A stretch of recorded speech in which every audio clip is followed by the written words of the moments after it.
misconception that, when we're born with the bones that we ultimately have, and then maybe they grow a little bit, we're told to drink our milk and have our cheese through our childhood. Yeah. And then that's it, they're dead material.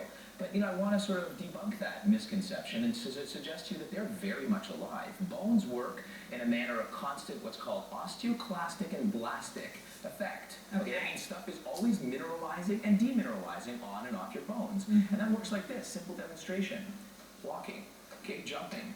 What I'm doing is invoking something called the piezoelectric effect.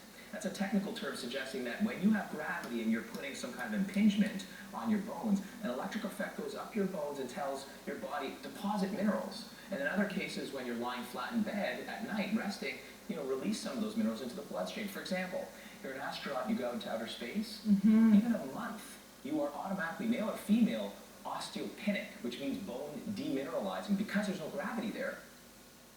Right? There's no stimulation to those bones. Now, furthermore, when you don't have an appropriate diet and or exercise routine, you're constantly in demineralizing form. Okay? So we have this lack of appreciation. We got to get back into maybe this age-old rhetoric of getting up an atom, but it's really true, especially when it comes to bones. If you don't later on want to end up in the hospital with a fracture, let me just suggest this.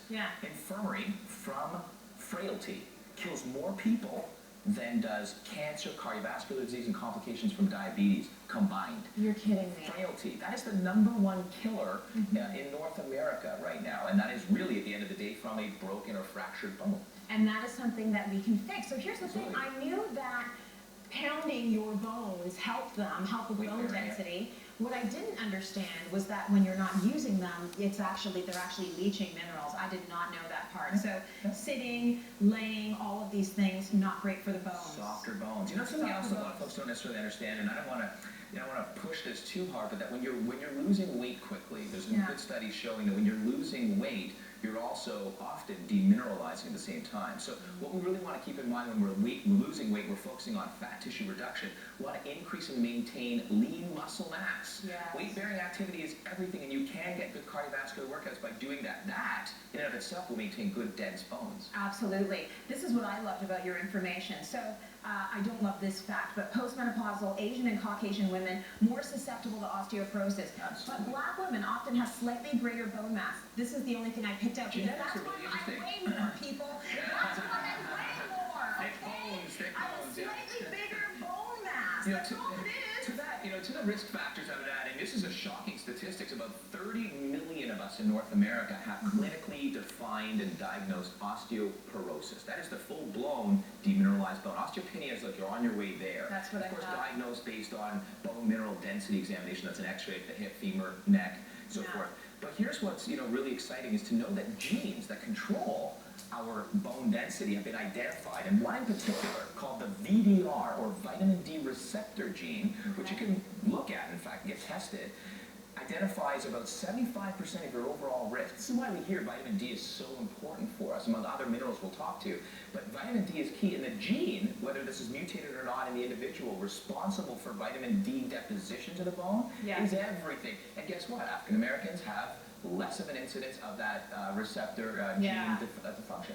Okay, so we know what we need to do in terms of being physical to keep our bone density up. Yes, and so lifestyle, you need to stop smoking, you need to get up, you need to move around, diet balance. Hormone balance is key too. So menopausally, we know that when estrogen declines, it's a natural process. Menopausally, we actually have an issue with this hormonal imbalance, which can correct in some degrees naturally and or look at hormone replacement therapy if it's a real issue that salvages the bone mineral density issue. So, but nutritionally, let's start there.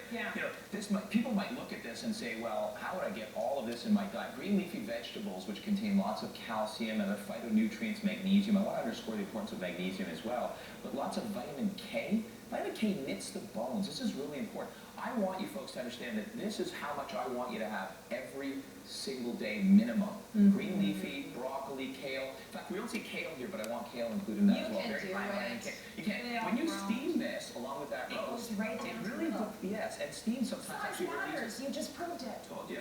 I also want to. You can take all of this. How you use it. You can take all of this and steam it, and the whole thing will just shrink down to nothing. That's like almost meals. And there's tons of vitamins and minerals left when you steam it and or blanch it, for short periods of time. Now, the other thing I want you to get into are certain seeds, and sesame seeds And sunflower seeds are powerhouse, very full chocolate block with calcium, magnesium. These guys here, so sunflower seed butter, sesame seeds, start to sprinkle that on a piece of toast. Yogurt, of course, non-fat yogurt, and almonds. Keep that around for a great and healthy snack. Okay. So I'll talk about vitamin D.